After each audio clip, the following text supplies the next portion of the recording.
যাদের মাথায় বুদ্ধি কম থাকে তারা এই 5টি ভুল সবসময় করে থাকে। নাম্বার 1, তারা সমস্যা আসলে সেটা সমাধান বের করার বদলে সেটা থেকে পালানোর চেষ্টা করে। নাম্বার 2, তারা সবসময় রাতে দেরিতে ঘুমোতে যায় এবং মোবাইল ফোনে শুধু শুধু সময় নষ্ট করে। নাম্বার 3, তাদেরকে খুব সহজেই সামান্য একটু খোঁচা দিয়ে কথা বললেই রেগে যায়। তারা বুঝতেই পারে না যে মানুষ তাকে রাগানোর চেষ্টা করছে।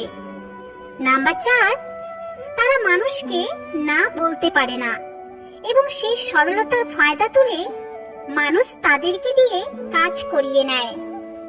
নাম্বার 5, তারা সবসময় কপালের দোষ বেশি দিয়ে থাকে, নিজের ভুলটাকে দেখতেই পারে না।